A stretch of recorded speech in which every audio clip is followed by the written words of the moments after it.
Avant de parler de Lens, parlant du reste, Will, qu'est-ce que tu peux nous dire sur ce début de semaine et tout ce qu'on a pu voir, notamment en Angleterre, autour de son argent? Que ça a été très agité et que mon téléphone n'a pas arrêté de sonner et que vous en avez fait des très très belles histoires et que je ne peux pas nier le fait qu'il y ait de l'intérêt pour moi, ça je le confirme, comme il y en a eu par le passé, comme il y en a eu cet été, comme il y en a eu ces dernières semaines. Je trouve ça assez flatteur, sans être arrogant du tout, sans être prétentieux ou quoi que ce soit. Mon agent, qui est bien Alex Hayes, donc vos informations sont très très bonnes, m'en a parlé, parce que des clubs l'ont appelé, qu'il y en a plusieurs, il n'y a pas juste ceux que vous avez cités. Mais pour l'instant, et au jour d'aujourd'hui, je suis assis devant vous et je suis l'entraîneur du Stade de Reims. Et je suis toujours l'entraîneur du Stade de Reims. Donc voilà ce que je peux vous en dire. Et pour moi, ça s'arrête là. L'important de savoir, tu t'as vraiment eu un rendez-vous sur place lundi ou pas du tout? Alors lundi, je me suis rendu à Londres, mais je me suis rendu à Londres pour aller voir ma copine qui est anglaise et qui habite à Londres. Et je pense que je suis devenu client fidèle d'Eurostar parce que ça fait 3-4 mois que je fais des allers-retours toutes les semaines pour aller voir ma copine. Donc Eurostar, si vous m'entendez, je veux bien un prix fidélité parce que je prends assez souvent l'Eurostar pour aller en Angleterre. Et tu peux affirmer aujourd'hui que tu termineras bien la saison au Stade de Reims? À part si le Stade de Reims décide de me virer, mais parce qu'on perd des matchs, mais on ne sait jamais dans le foot. On ne sait jamais. Mais mon intention est de me concentrer sur le match de Lens, essayer de gagner celui-là, et puis de me concentrer sur le match du Havre. Et essayer de gagner celui-là, et puis profiter enfin d'un peu de congé. Et puis revenir après la trêve et essayer de se qualifier en Coupe de France. Et ça, c'est mon intention, et ça, c'est mon désir au jour d'aujourd'hui.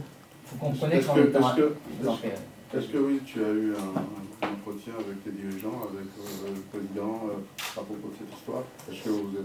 Ils ont appelé mon agent, qui m'en a fait part, et c'est à peu près tout. Je ne me suis pas entretenu.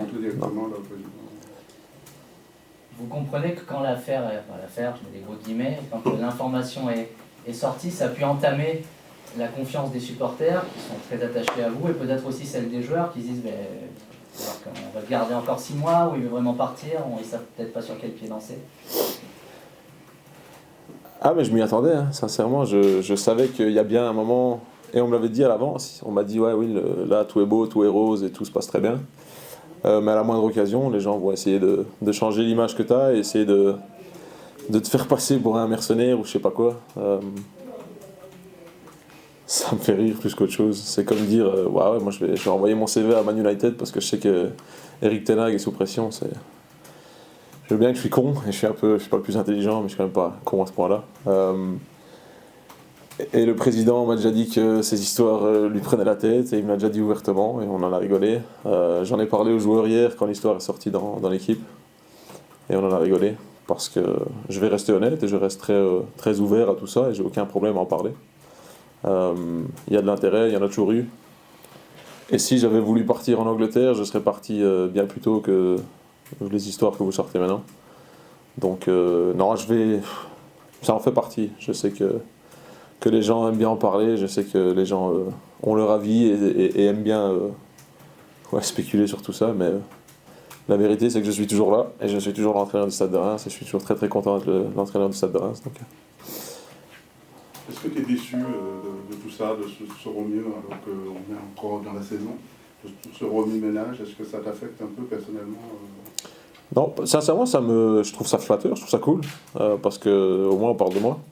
Je dis pas ça de façon arrogante du tout, hein, je m'en fous en soi. Je sais que c'est comme l'histoire avec Farioli la semaine dernière, là, on a fait un cinéma or qu'il n'y avait absolument rien, parce que j'ai absolument rien contre coach Farioli, qui est très très bon. C'était une bête histoire de banc, et les 2 bancs sont excusés à la fin du match, et tout s'est très bien passé, donc il n'y a pas de sujet là-dessus non plus. Mais forcément, si tout se passe bien et que tout le monde est beau et tout le monde est gentil, ça ne vend pas d'histoire. Donc il faut bien vendre des histoires, mais ça en fait partie, ça fait partie du jeu, ça fait partie de la presse, ça fait partie de votre travail, et je le respecte énormément, sincèrement, parce que c'est pas, moi je ne pourrais pas le faire. Mais je le dis, il y a eu de l'intérêt, il y a eu pas mal d'intérêt cet été, il y a eu de l'intérêt au cours de la saison, il y a eu de l'intérêt ici récemment. dont je suis sincèrement très flatté. Je trouve ça bien, je trouve ça cool. Ça veut dire que je fais pas trop mal les choses, mais encore une fois, je pense que vous commencez à me connaître, je me prends pas trop la tête. Je m'enflamme pas et je le dis, si j'avais eu envie de partir, je serais parti bien avant. Mais là, c'est pas le cas. On va à Lens et on va essayer de gagner à Lens. Tu les as sentis comment les joueurs par rapport à tout ça, du coup? Tu dis que vous en avez un peu plaisanté hier à l'entraînement. Comment on appréhende ça, puis comment on gère ça aussi? Alors, en étant honnête, on était ouvert. Je leur ai demandé s'ils avaient lu la presse, ils m'ont tous dit oui. Ils ont commencé à sourire parce qu'ils savaient très bien ce qui allait arriver. Et ils m'ont posé la question de pourquoi j'étais à Londres et j'ai dû leur expliquer pour la toute première fois que j'étais en couple avec quelqu'un qui habitait à Londres. Donc ils se sont foutus de ma gueule et on est parti de là, on a fait une séance et puis... je le dis, je sais qu'il y a des gens qui veulent nuire à mon image et qui veulent penser que je suis un crétin, mais moi je suis tranquille, sincèrement. Concernant l'effectif, tu nous as souvent parlé de tes craintes, elles sont légitimes parce que tu vas perdre 6 joueurs aux Coupes d'Asie et d'Afrique des Nations. Aujourd'hui, quel est l'état des discussions? Parce que la dernière fois, tu nous disais que voilà, vous réfléchissiez peut-être à voir arriver des entrées. Quand on parle aux dirigeants, ils disent on avait un peu anticipé ça cet été. Je suppose que vous êtes en phase sur ça. On est en phase et pour être totalement honnête avec vous, j'ai un rendez-vous, enfin j'ai même pas un rendez-vous, c'est juste un dîner qui est prévu depuis... presque depuis le jour où j'ai re-signé mon contrat ici, lundi prochain. Si vous voulez venir au resto avec Mathieu, Polo et moi, vous êtes la bienvenue. Comme ça vous saurez tout sur... Non, moi non plus. Comme ça vous savez ce qui se passe. J'ai un entretien avec eux lundi, mais qui est prévu depuis mi-juin, fin juin. Donc Pour le recrutement, enfin pour la deuxième partie de saison. Ouais, pour faire un bilan sur la moitié de saison, ce qui était prévu, et puis forcément parler du recrutement. Donc encore une fois, vous avez écrit que j'étais inquiet par rapport aux joueurs qui allaient partir. Trouvez-moi une personne sur Terre ou un entraîneur sur Terre qui n'est pas inquiet de voir des joueurs partir. Il serait con, et moi je suis un peu con aussi, mais je suis pas con à ce point-là. Non, forcément, j'ai pas envie de voir mes meilleurs joueurs partir, j'ai pas envie de voir les résultats chuter, donc on va faire en sorte que ce ne soit pas le cas, mais il faut en parler, il faut être ouvert, il faut savoir dire les choses. Et Mathieu et Polo et le presse sont très réceptifs à ça, il n'y a jamais eu de problème ni d'inquiétude plus que nécessaire par rapport à ça. Donc il n'y a pas d'ambiguïté sur la notion, parce qu'on a parlé un petit peu avec le président, sur la notion d'anticipation. Les dirigeants considèrent que, par exemple, l'arrivée de Darami à Nakamura, celle de Okumu, c'était déjà des arrivées anticipatives, si je peux m'exprimer ainsi, qui anticipaient le fait, parce que vous saviez forcément déjà que vous alliez perdre au moins 5 joueurs pour le cadre. Alors, Younis, c'était peut-être pas prévu parce qu'il a fait après, mais c'était prévu. Donc, sur cette anticipation, tu étais bien sur cette longueur d'onde-là aussi. Ouais, clairement. Non, je savais que le recrutement qui a été fait cet été était très bon. Et a été fait en partie pour justement combler les départs qu'il y avait à la CAN, mais comme tu dis, on ne s'attendait pas à ce que Younis parte, on ne s'attendait peut-être pas à ce qu'Ibrahim Diakité parte. On espère qu'Agba va pouvoir rester avec nous, mais on ne lui ferme pas la porte non plus. S'il est appelé, il est appelé. Donc on s'adapte et on fait avec les choses qui sont devant nous, mais forcément, quand tu t'adaptes, tu dois anticiper ces choses-là, et c'est ce qu'on va faire dans les jours ou les semaines à venir. Et encore une fois, il n'y a pas de tension entre moi et le presse. Je sais que je lui casse autant les couilles qu'avant, il n'y a pas de stress là-dessus. Ni plus ni moins. Non, c'est ça. Sur les arrivées, tu espères quand même qu'il y ait du coup quand même une ou deux arrivées éventuellement, par rapport notamment à la défense centrale, Younis n'était pas prévu, ces choses comme ça.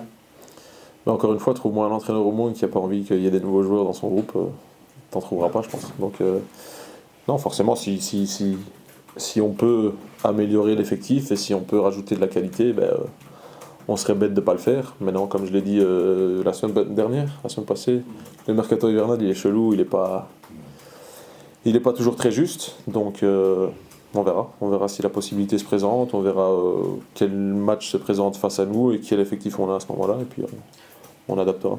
De Lens, je sais pas si... Dernière question. Est-ce que Sunderland, ça vous intéresse pour parler comment? Est-ce que c'est dans les offres que vous avez reçues, vous la mettez en haut ou vous la mettez à la poubelle? Je la mets nulle part. Je l'écoute, je l'ai entendu, j'ai vu. Je n'ai jamais caché le fait que j'étais ambitieux et qu'un jour je voulais aller vers d'autres championnats et vers l'Angleterre qui est mon pays natal. Et je reste ambitieux, je reste ouvert à tout ça, mais c'est pas la priorité absolue au jour J. Et je suis toujours l'entraîneur du Stade de Reims et assis devant vous comme l'entraîneur du Stade de Reims. Ça explique le fait que qu'il y a une clause de libération libératoire d'un nouveau contrat là, qui coach en 2025, que dès cet été tu peux effectivement la faire jouer ou un truc comme ça. Si j'ai bien compris. Hein, Sincèrement, ça il faut la demander à mon agent ou aux dirigeants ici parce que je la connais même pas. Je sais on s'était arrangé pour faire certaines choses ensemble et que j'ai été très honnête et très droit avec le club par rapport à ça. Et que le plan suit son cours et qu'on arrive à la mi-saison, on est 8e et qu'on va essayer de se fixer certains objectifs sur la suite. Mais je vous le dis, si vous voulez participer à la réunion lundi soir, ben viens, on ira bouffer je sais pas où ils ont prévu d'aller bouffer. Mais... Sérieux, moi je viens. Hein. Viens, on parlera foot si tu veux. Moi je viens. Alors là, vas-y. Ça m'intéresse. Donc, je suis pas sûr qu'il Mathieu va te refouler. Ouais, je pense pas que Mathieu c'est d'accord. Non, mais comme ça, vous savez que c'était prévu depuis un bon petit temps et qu'il n'y a pas d'alerte, il n'y a pas de... Est-ce qu'on peut, messieurs, juste passer sur le... Oui, j'ai la question. Vous avez dit que vous auriez pu partir il y a longtemps si c'était l'envie que vous aviez. En même temps, vous avez souvent parlé de West Ham, dont vous êtes supporter, qui serait potentiellement votre rêve en tant que club à coacher. Est-ce que c'est toujours le cas? Vous avez répondu en partie que vous êtes ambitieux, que vous voyez en Angleterre, mais est-ce que c'est quelque chose que vous verriez dans un futur proche? D'aller à West Ham? En Angleterre en tout cas, mais est-ce que West Ham c'est toujours votre club de rêve en tant que pour coacher Non mais tu demandes à un supporter du Stade de Reims, s'il est supporter du Stade de Reims à vie, il va te dire oui. Et moi donc, moi j'ai grandi en mettant des maillots de West Ham, mais je sais que, encore une fois, vous aimez parler du fait que je sois supporter d'un club, mais je pense que tout enfant au monde est supporter d'un club. Moi mon père m'a éduqué avec ces valeurs-là. Certes West Ham, je suis admiratif de ce club, j'ai toujours aimé le club. Mais David Moyes a gagné la Coupe d'Europe avec eux et est très bien en place et ils font des choses intéressantes en championnat. Mais apparemment il est sous pression, donc peut-être que je vais envoyer mon CV là-bas et essayer de rentrer à West Ham aussi. Ce serait le rêve qui devient réalité, mais c'est pas... Non, c'est des... Voilà. Quel message, parce que ceux qui ont eu l'air, en tout cas, d'avoir été plus affectés par toute cette agitation et tout ça, parce que les joueurs n'ont pas été affectés, les dirigeants non plus, toi non plus apparemment, mais les supporters ont pas mal agi. Donc c'est ça, c'est important. Quel message tu veux adressé aux supporters du Stade de Reims, aux fans, par rapport à ça? Et que malheureusement je ne les verrai pas samedi à Lens, parce qu'apparemment ils sont interdits. Mais, non, que je suis très très heureux de tout ce qu'ils m'ont apporté et de tout ce qu'ils ont fait pour l'équipe jusque maintenant. Parce qu'ils disent que je fais beaucoup, mais au final je ne fais pas grand chose. Et eux ont compris dans quelle direction le club voulait aller, ils ont compris quel rôle ils avaient à jouer. Et il y a beaucoup de gens qui ont comparé cette histoire-ci avec le fait que je sois parti la première année où j'étais ici aussi.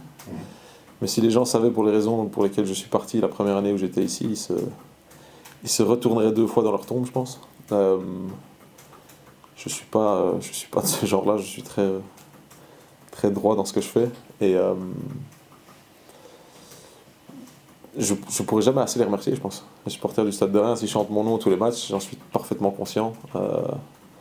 Et je pense que ce qu'on a réussi à faire avec le Stade de Reims en un peu plus d'1 an, c'est... de 1, j'en suis très fier, je suis très fier d'eux. Et si on arrive à chanter mercredi prochain, à la fin du match, qu'on est tous contents et qu'il y a mon nom qui soit chanté dans le stade, ben je serai le plus heureux au monde. Oui, non, c'était, je veux dire, aujourd'hui, avec les moyens modernes, on est obligé de se déplacer pour aller rencontrer, pas sa copine, hein, mais un dirigeant de notre club, il y a des visios, tout ça, des cagoules, il y a tout, on peut faire... est-ce qu'on peut encore cacher une rencontre est-ce que ça reste dans le domaine du privé, en fait? Déjà, je vais t'avouer que me cacher, moi, c'est compliqué, parce que du haut de mon 1m91, des cheveux roux comme ils sont, c'est compliqué. Et si je mets une casquette, tu sauras toujours que c'est moi. Mais j'ai vu une photo de moi à la gare de Londres, et il y a ma copine à 2 mètres, donc ce serait magnifique. Mais je pense que ça te prouve la connerie du truc, et la débilité du truc, que de dire que je suis pas capable de passer un coup de téléphone ou de voir quelqu'un en appel visio, mais... Les gens veulent dire ce qu'ils veulent, et j'en souris, et ça me fait sourire. Le groupe, est-ce que tu as des blessés, des retours, des pépins? Ah oui, on joue à Lens samedi. Marshall est toujours blessé et n'est pas là. Josh Wilson-Esbrand est toujours blessé, ne sera pas là non plus. Max Buzy s'est fait une déchirure aux ischios pendant l'échauffement la semaine dernière, d'où le fait qu'il n'ait pas commencé le match parce qu'il était censé le commencer. Donc lui, il est indisponible pareil jusqu'en début de 2024. La bonne nouvelle, c'est que Ibrahim Diakité et Vala Tangana ont réintégré les séances collectives et seront probablement dans le groupe samedi. Donc ça, c'est une bonne nouvelle. Et sinon, je pense que vous avez l'image complète de ce qu'on est et là où on est pour l'instant. Marshall, C'est un Marshall. Marshall, c'est un retour prévu C'est ouais, début d'année ou ça sera Monaco, prévu 14 janvier, c'est ça? Ce sera dans les alentours de Monaco, même si Monaco, ça paraît un peu juste, donc sûrement la semaine qui suit Monaco. Pour Maxime, tu dis que c'est une déchirure. Est-ce que c'est lié à la blessure, on en parlait l'autre fois, une rechute par rapport à la blessure qu'il avait déjà eue au début de saison, ou ça n'a rien à voir? Ça a à voir dans le sens où un joueur se blesse assez régulièrement sur ses ischios, ça rend la zone un peu fragile, donc on doit adapter ses séances, sa charge, etc. Et malheureusement, c'est survenu sur un moment à l'échauffement où tu t'y attends pas forcément, donc c'était embêtant le jour même, mais c'est embêtant encore maintenant parce que Max était en forme et nous a fait du bien sur le match qu'il a joué. Mais forcément sur une zone comme ça, avec des muscles aussi délicats, c'est toujours, ça reste toujours une zone un peu sensible, on va dire. Est-ce qu'il faut être, je reste sur Max une seconde, est-ce qu'il faut être vigilant quand on est un joueur qui attendait depuis très longtemps de revenir, de rejouer, qui rechute? Il y a une dimension psychologique et mentale, il faut faire attention pour que le joueur garde des bonnes dispositions. Ouais, même si avec Max c'est pas trop le problème. Forcément il est frustré, moi aussi j'étais frustré de pas pouvoir le faire jouer. Mais avec ses ischios, on le sait, c'est un domaine qui est un peu qui est fragile, donc on va le soigner ici. Heureusement il reste que 2 matchs qu'il va rater et puis il sera à mon avis à nouveau disponible après la trêve. Donc non, ce sera juste question d'être très vigilant, de le préparer au mieux et de le soigner au mieux pour éviter ce genre de situation dans le futur. Mais encore une fois, Max a un style de jeu très explosif, très dynamique, donc il est un peu contraint entre guillemets à mettre ces zones-là sous pression. Mais je le répète, on va faire attention, on va être prudent avec tout le monde. Est-ce que ça remet en jeu Thomas du coup, ou alors est-ce qu'à nouveau tu vas être dans une réflexion pour tu nous avais clairement dit et tu avais clairement expliqué à Thomas tes choix. Est-ce qu'aujourd'hui par défaut il revient ou alors tu as encore des solutions pour le mettre en concurrence? Non, mais Fauky, ça reste Fauky, c'est un très bon joueur, même si on sait que l'état de forme n'était pas forcément le meilleur. Je trouve pas qu'il ait fait un match inintéressant à Nice, même s'il y a forcément des secteurs de progression ou d'amélioration. Mais à l'inverse, on a vu quand on a fait les changements sur la fin de match que Reda est parfaitement capable de jouer à ce poste-là et a été très bon sur les rentrées qu'il a faites. Donc les options sont multiples, même un Ito peut décaler dans le couloir droit si tu restes comme piston. Donc il y a pas mal de possibilités, et je le répète, même un Val à Tangana qui vient de revenir, on l'a testé aujourd'hui sur la séance, et certes il n'a pas 90 minutes dans les jambes, mais il y a un potentiel là-dedans. Donc non, à ce niveau-là je suis pas inquiet, je me prends pas la tête non plus. À quoi tu t'attends à Lens? C'est une équipe qui vient de se qualifier, qui est dans une euphorie, mais qui va quand même manquer 3-4 joueurs importants quand on regarde Sotoka, Grady a priori. Medina, ouais. Medina, qui est quand même extraordinaire. Ouais, non, mais ça change quelque chose ou pas? Ça change rien, parce que ça reste une équipe qui joue en Ligue des Champions et qui a gagné des matchs en Ligue des Champions. Et qui est une très très bonne équipe, surtout à domicile. Et que j'admire sincèrement Francaise depuis un bon petit temps avec tout le travail qu'il fait, ses méthodes d'entraînement et la manière dont joue Lens, c'est admirable sincèrement. Donc on va devoir être très très bon, parce qu'on sait que notre record ou nos stats contre les plus grosses équipes du championnat sont pas les meilleures. Donc on va devoir être très très bon. Mais encore une fois, à l'inverse de ce que les gens peuvent dire, si on perd à Lens, c'est parce qu'on aura perdu contre une équipe qui aurait été meilleure que nous et qui joue la Ligue des Champions, et pas parce que le groupe n'a plus envie de courir ou que les dirigeants se posent des questions. Tu tu vas pas signer à Lens quand tu as vu dans les travaux Lens contre Arsenal, hein, tu t'en souviens. J'ai chanté le coron, du coup je pourrais signer à Lens dans les semaines qui viennent. Pardon, excuse-moi, vas-y. Ouais, sur les. Tu parlais des difficultés contre justement les grosses équipes. Vous avez perdu 5 de vos 6 matchs contre les équipes classées devant, Brest, Monaco, PSG, Marseille et Lille. Monaco. Et est-ce que, et surtout depuis le début de saison, vous avez un peu de mal sur le réalisme dans les deux surfaces.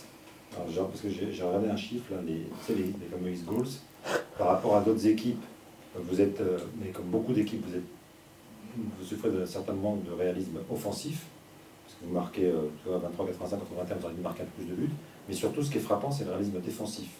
Vous faites partie des rares 3 ou 4 équipes qui prennent trop de buts par rapport à ce qu'ils devraient prendre.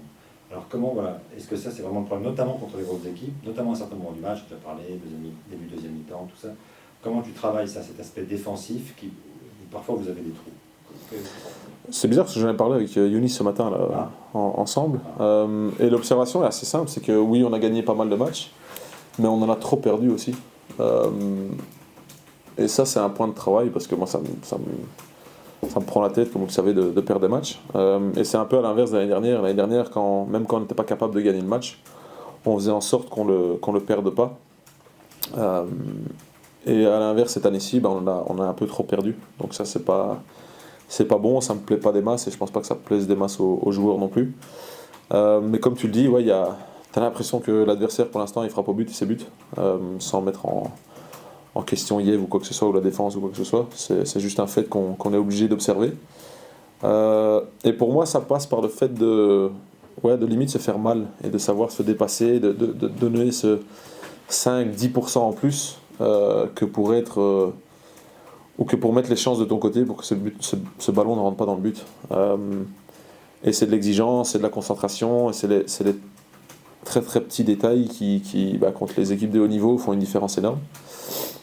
Mais comme tu dis, à Nice, tu fais pas un match très très bon parce que mon plan de jeu n'était peut-être pas le meilleur, mais à l'inverse, tu es toujours en capacité de gagner le match parce que si Ito met pas sa frappe sur la barre, que Oumar dévie pas sa frappe dans son face-à-face, que le centre en retrait en première mi-temps est repris et va dedans, vous me parlez d'une toute autre histoire. Donc c'est un fait qu'on essaye de changer, on en est conscient, on voit les stats comme vous, même si les XG c'est pas forcément mon kiff, mais non, on doit surtout veiller à ne pas, si on n'est pas capable de gagner un match, on ne doit pas le perdre. Donc on doit être conscient de l'effort et de l'intensité qu'on doit mettre dans les moments de match pour ne pas encaisser. Il y a aussi des matchs que tu as gagnés aussi en cravachant à la fin, à Metz, un peu contre Strasbourg la dernière fois, ou à Lille, où vous êtes vraiment battu pour éviter le nul aussi, ça existe. Mais c'est ça, c'est des exemples qu'on a pris pour montrer ce que c'est. Dans le foot, surtout dans le foot moderne, il faut savoir se faire très très mal, et il faut savoir aller au bout des choses. Et l'exemple, c'est le match à Lille où on a pu vraiment se pousser dans le fin fond de nos retranchements pour prendre 3 points. Et il n'y a pas de secret dans le foot moderne, c'est ça. Il faut savoir se faire mal, il faut savoir aller au bout des choses, et il faut tout faire pour ne pas prendre de but et pour être assez efficace dans les 2-16 mètres, comme lui vient de le dire. Pour toi, aujourd'hui, la priorité entre les deux, c'est quoi? C'est d'améliorer le réalisme offensif, parce que vous avez une case aussi de rater, ou c'est vraiment d'abord de se resserrer derrière? C'est pas d'abord ça la première priorité immédiate? Si, mais je pense que l'efficacité offensive, on a marqué dans tous les matchs qu'on a joué, à part celui de Paris. Donc la qualité offensive et le geste qu'il faut au bon moment, je pense que c'est pas trop une priorité en ce moment. Je pense qu'on l'a. Mais peut-être qu'on doit prendre conscience à tout le monde que défendre, ça se fait à 11, et défendre, ça se fait en bloc, et ça fait mal parfois.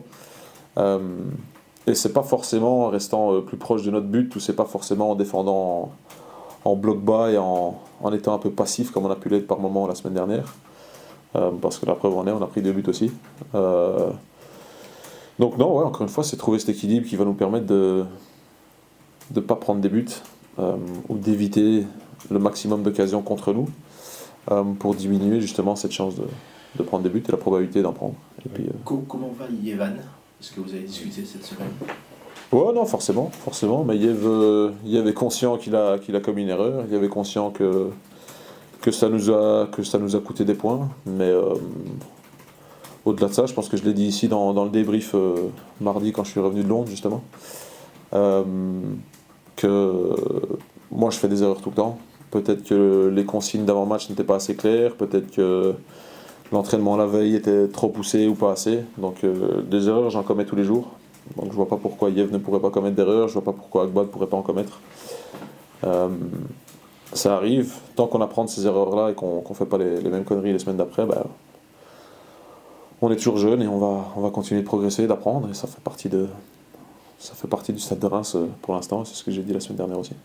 Par rapport à ce que tu as évoqué juste avant, est-ce que par rapport à ce match contre Lens, c'est un bon test dans la capacité de ton équipe à faire preuve de nouveau, un petit peu plus sur la durée, d'un peu plus de pragmatisme dans la gestion du tempo, dans la gestion du rythme, dans la gestion des temps forts et des temps faibles aussi?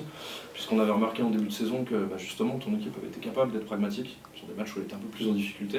Là on sent que c'est un petit peu moins le cas. Ouais. Est-ce que tu le ressens aussi? Ouais, mais je pense que tout le monde le ressent, il faut pas se voiler la face ou faire semblant de rien. Je pense que ça va être un effort collectif de fou, et ça va être un très très bon match de foot, je pense, ou j'espère, qui va donner des choses intéressantes. Mais encore une fois, il faut un peu retrouver les valeurs du Stade de Reims. Il faut qu'on soit positif, il faut qu'on aille chercher l'adversaire, il faut qu'on les pousse à faire des choses qu'ils n'aient pas envie de faire et à les mettre en difficulté, parce que c'est un peu l'ADN qu'on a ici et c'est ce que moi je veux faire aussi. Mais ça doit venir de tout le monde et ça doit venir à tout moment, et on ne peut pas se permettre, comme on a eu pas mal de fois cette saison, d'avoir des petits creux de concentration ou des laps de 5-10 minutes où on ne fout plus rien. Ça c'est pas possible. Et je le dis, si on veut être ambitieux, comme le groupe l'a dit depuis le début, ce genre de match-là, à un moment, il va falloir les gagner, ou au moins prendre un point que pour continuer à avancer au classement. Mais je le dis, on l'a évoqué, on a été très honnêtes les uns envers les autres, et on n'est pas con, on sait que c'est par là que ça va passer. Est-ce que vous allez lancer un défi de points ou de classement à vos joueurs jusqu'à la trêve, avec peut-être une récompense, je ne sais pas? Non, d'ailleurs, je me suis trompé dans la date de reprise. Je crois que j'avais dit le 31, c'est pas le 31, c'est le 30. Ils doivent être de retour ici le 29, et puis on reprend le 30. On va gagner les 2 matchs, c'est ce que je leur ai dit. Je sais que la tâche va être énorme samedi soir. Mais si on prend un 6 sur 6, je pense que ça clôturerait une très très belle première partie de saison. Parce que l'évolution qu'il y a eu dans le contenu et dans la place au classement par rapport à l'année dernière est énorme. Mais forcément, on sait que Lens veut gagner et que le Havre veut gagner aussi. Donc ça, c'est le foot, ça c'est ce à quoi on va faire face. Mais on va essayer de contrôler ce qu'on peut contrôler. Je sais que ça paraît bidon comme réponse, mais au jour d'aujourd'hui, c'est tout ce qu'on peut faire. Et c'est ce qu'on va essayer de faire samedi. C'est une équipe qui est réputée, tu l'as évoqué, une équipe qui joue avec des champions, mais une équipe qui est réputée pour mettre une grosse pression sur l'adversaire. Il faut aussi être prêt à souffrir et à faire le dos rond, sans dévoiler des secrets tactiques évidemment, mais est-ce qu'il y a des choses spécifiques qu'on met en place dans la semaine pour préparer les joueurs face à des équipes qui vous mettent une forte pression, une très forte pression, parce que Lens est réputé pour être l'équipe qui met le plus pas loin de pression dans le championnat. Tous les jours, on a fait quelque chose par rapport au match, quelque chose par rapport à l'adversaire, quelque chose pour travailler sur nous-mêmes et comment on va sortir le ballon face à cette pression, quels espaces on va essayer d'utiliser, comment on réagit à la perte, comment on réagit si on n'est pas capable de presser après la perte. Donc non, tous ces éléments ont été évoqués, on les évoque quotidiennement. Et je pense que si je dois saouler les joueurs, c'est bien en leur disant et en leur répétant tous les jours que chaque détail est important et pas pour d'autres raisons. Donc non, c'est prévu, c'est travaillé, et il faudra être très bon parce que c'est une très très bonne équipe en face et on en est parfaitement conscient. Dans la gestion de l'environnement extérieur aussi, on parle souvent de Bollaert comme un stade qui bouillonne avec une grosse ambiance. Évidemment, on a du mal quand on est coach à faire passer ses consignes parce qu'on n'entend pas grand chose. Ouais, mais l'année dernière, je pense qu'on avait fait une séance ici où j'avais foutu des baffles, un peu comme Arteta avait fait avec Arsenal. C'est vrai? Ouais, on avait fait ça l'année dernière, sauf que je ne l'ai pas fait cette année parce qu'on a perdu du coup.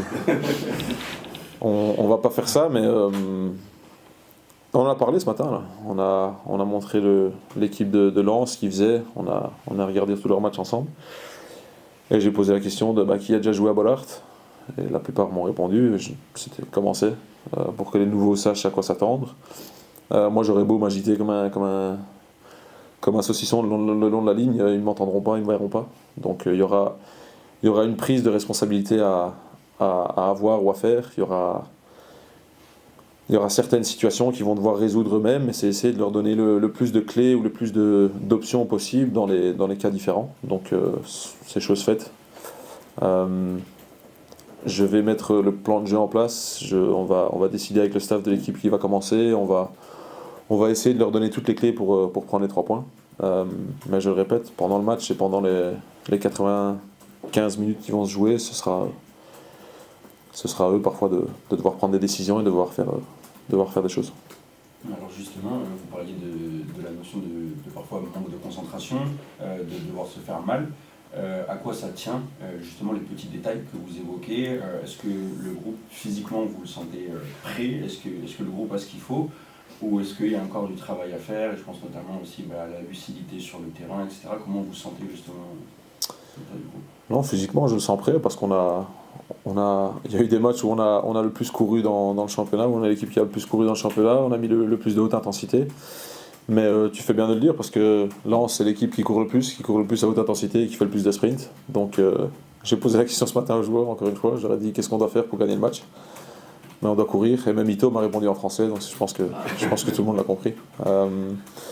Mais non, c'est le foot moderne, c'est par là que ça passe, c'est pas toujours le truc le plus agréable à faire pour un joueur, mais j'en suis conscient, ils sont conscients de ça.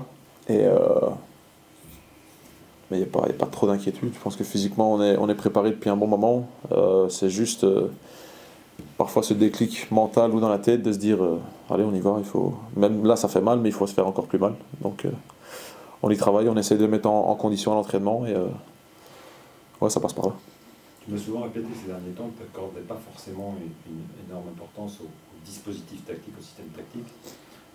Est-ce que comme le fait d'avoir, tu as pas mal oscillé ces derniers temps entre le 4-3-3 et le 3-5-2, est-ce que tu vas en faire, le fait de pouvoir passer facilement de l'un à l'autre, tu vas en faire une force de ça?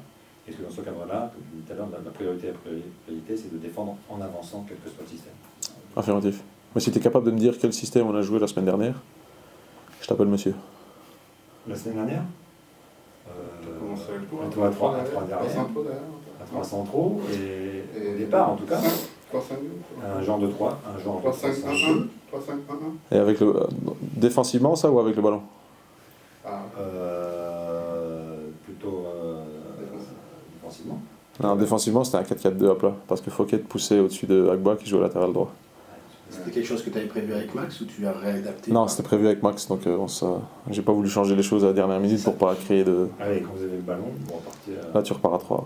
Donc, encore une fois, Donc, l'hybride entre partie défensive et partie offensive, ça c'est quelque chose auquel...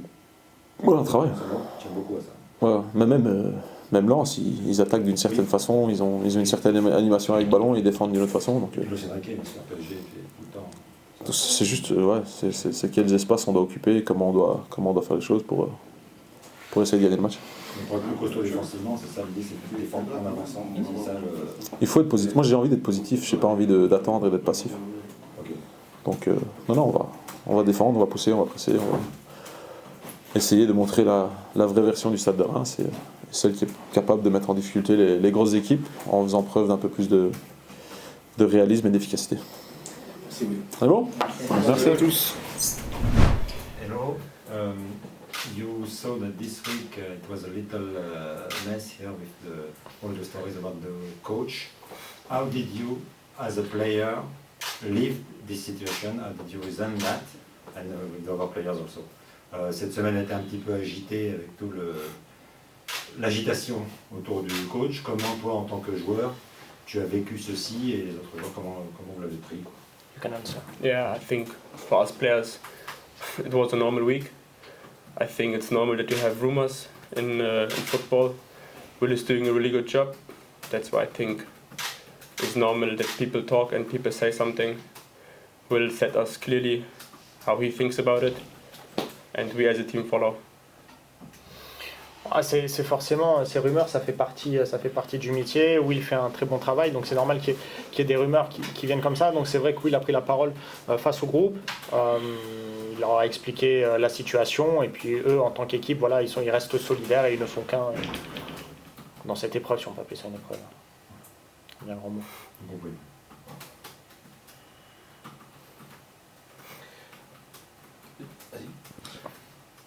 Reda, pour commencer, on peut parler du match contre Lens aussi. Ça fait quoi d'aller jouer ce genre de match dans un stade qu'on présente comme très chaud?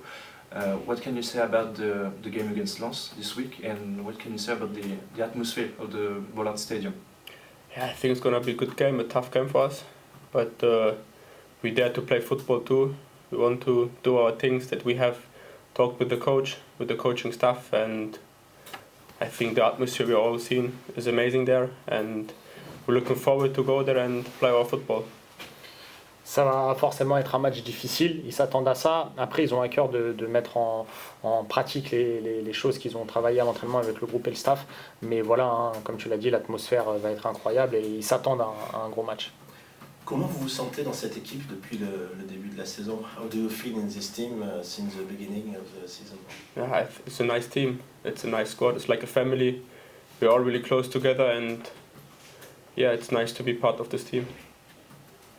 C'est une belle équipe, c'est comme une famille, ils sont très proches les uns des autres et pour lui c'est un bonheur que de faire partie de cette équipe. And for you personally, you make some better and better chances. For example, in Nice, you are involved in the goal scored. So how do you feel? You seem to feel better and better at each entrance on the pitch. Yeah, I think Posé en français. Donc, excuse-moi. that's right. Donc, tu as l'air de te sentir de mieux en mieux au fur et à mesure de tes entrées ces dernières semaines sur le terrain. Notamment, on l'a vu en seconde période, tu t'es impliqué sur le but contre Nice. You can answer. I think football is a game where you have to be patient, and I try to be patient. When I get my chances, I try to use it, and from game to game, I try to do better things if I get my minutes and my game time. C'est sûr que dans le foot, il faut être patient. Il faut être patient, c'est la patience qui paye. Il essaie de saisir chaque chance en fait, au gré des opportunités. Et match après match, minute après minute, c'est vrai qu'il essaye d'être de mieux en mieux. Are you ready to play more at the beginning of the next year because Ito, Nakamura will go to the National Cup? Est-ce que vous êtes prêt à plus jouer parce que Ito et notamment Nakamura vont partir? I think it doesn't really matter if they're here or not there. For me, if you train well and do good things in a game or in training, you can get your chance. Of course, I want to start. I want to play from the beginning. But if the coaches decide like this, you have to respect that. You have to be patient and show the coach that I have to be there. Pour lui, au final, ça n'a pas trop d'importance, ces absences. Lui, son objectif, bien évidemment, c'est de débuter les matchs, de s'imposer comme titulaire. Après, voilà, il fait en fonction de la volonté du coach et son objectif principal, c'est de répondre présent quand le coach fait appel à lui. Est-ce que tu peux nous parler de cette première partie de saison, justement, où tu étais plus dans un rôle où tu t'adaptais, un temps d'adaptation avec maintenant des bonnes entrées? Can you tell us more about this first part of season? You're more on the bench, and now you're starting good entries with the team in Ligue 1? Yeah, I think that's all about in football. Even if you not start, you're part of the team, and you can help the team with your qualities. So for me, I don't want to let my head down because it's still an opportunity to play for this club. And when I come in, I have to respect the club, I have to respect the coaches and do 110% for the team to win. Pour lui, ça fait partie intégrante du foot que de ne pas débuter les matchs, et tous les joueurs ont leur importance et ceux qui rentrent. Et c'est aussi en lien avec le respect du club, le respect de l'institution que de donner le meilleur de soi, même quand on fait appel à soi pour 5 minutes. Voilà, l'objectif, c'est toujours être performant et de donner le meilleur de soi. Non, about the team in general, these last weeks, we observed that defensively the team take a little too many goals. What do you think is the priority right now? Is it to be stronger defensively, or also to improve the realism of against realism offensive? Efficiency offensively. As an attacker. It's always hard to say, but of course in football you want both. You want to stay defensively good, but have creativity forward. So it's kind of like to find the right balance between both. Dans un monde idéal, ça serait d'avoir les deux, donc une plus grosse solidité défensive et une meilleure qualité offensive, en tout cas une meilleure efficacité offensive. Après, je pense qu'il pense que voilà, l'enjeu est d'en trouver le bon équilibre entre ces deux choses-là. What do you think about the level of French League One? Last year you played in championships, that's Yeah, right? championships. What do you think the difference between two champions? Qu'est-ce que vous pensez de la Ligue 1? L'année dernière, vous jouez en Division 2 anglaise. Quelle est la différence entre le niveau Yeah. des deux? Of course, it's the first division. There's more quality players. I think the championship in England, the second division, is a bit more physical in terms of they play less football and it's more like tackling and fighting for the ball and fighting for the game. So, and here, of course, physicality too, but you have more qualities with the ball. Comparativement à la deuxième division anglaise dans laquelle il évoluait l'année dernière, il trouve qu'en Ligue 1 il y a plus de qualité intrinsèque, plus de qualité technique. Il trouve que la seconde division anglaise était beaucoup plus peut-être physique sur le duel, sur le combat, mais qu'il y a plus de qualité donc en Ligue 1. Est-ce que tu peux nous parler de ton choix cet été d'avoir signé ici? Why did you choose to come here and start the rounds this season? And you talk about an opportunity. It was an opportunity for you? Yeah, of course. When I talked with Will, he make it like really good for me because I had a good talks with the club, with the president, with the coaches, and I think as a footballer you want to play hard as possible. And if a team like Rennes come to you and offer you a good contract and a good plan for the future, you say of course yes. C'est sûr qu'il a eu des discussions très constructives, que ce soit avec la direction ou avec le coach. Ça lui a vraiment donné envie de venir ici. Il pense que c'est le meilleur choix possible pour son avenir et en termes de projet de jeu. Voilà. Tu parlais de la Ligue 1 juste avant. Est-ce que jouer en Ligue 1 était un objectif? You talked about League 1 just before. Was it an objective to play in this championship for you? Yeah, of course, it's always an option for a player, a team of Ligue 1 comes. Yeah. Forcément, c'est toujours un objectif de jouer dans un championnat qui est un des meilleurs d'Europe comme celui de la Ligue 1, donc c'est toujours une belle opportunité. You can play on both sides, right, left, behind, forward. Where do you feel the best in position on the pitch? Où tu te sens le mieux sur le terrain, tactiquement, à droite, à gauche? Yeah, in the beginning of the season I would maybe say left wing, right wing, but in the moment I feel comfortable to play it like in the midfield, like 10 somewhere. I like this position a lot, but for me the most important, if the coach needs me somewhere, then I play this position. I think it's really important this time to be like flexible in the positions, and it's good for a player as well that you can play on different positions. Alors au début de saison, il aurait sûrement dit sur un côté que ce soit à droite ou à gauche, mais il prend de plus en plus de plaisir là, à évoluer au centre, donc derrière l'attaquant ou même un peu plus bas au milieu de terrain. Et il conclut en disant qu'au final, le plus important, c'est de pouvoir justement être polyvalent, avoir cette flexibilité. C'est un plus pour l'équipe et c'est un plus pour le joueur. Tu es un joueur qui apporte beaucoup de dynamisme, beaucoup d'énergie quand tu rentres sur le terrain. Est-ce que ça a toujours été une de tes caractéristiques? You're a player who bring so much energy, so much dynamism on the pitch when you come. Was it one of your own quality? Yeah, I think I was always a dynamic player. I like to bring energy into the team. I like to bring my qualities into the team and help the team with what I can do, because God gave me this speed, and I like to use the speed and do these things on a pitch, what I'm doing in a moment. Oui, c'est toujours des qualités qu'il a eues en lui, hein, ces qualités de dynamisme. Voilà, il aime les mettre au service de l'équipe. Il dit que voilà, Dieu lui a donné cette vitesse et voilà, pour lui le plus important c'est de les mettre au service de l'équipe. Est-ce que tu as un joueur qui t'a inspiré, qui t'a donné envie de faire du foot? Do you have a player who inspired you to play football? Yeah, like when I was younger, I looked always up to Franck Ribéry and Eden Hazard. These are two like types of player I like to watch as a child, and still now I love to watch their highlights. So yeah, these two I would say. I didn't understand the second one. Hazard, Eden Hazard. Hazard, ok. Ouais, quand il était petit, il avait deux idoles qui sont Franck Ribéry et Eden Hazard. Voilà, il avait l'habitude de regarder un peu les highlights et c'est vrai qu'il s'est inspiré de leur façon de jouer. Ok. Thank you, Odas. Thank you. Thank you. Okay.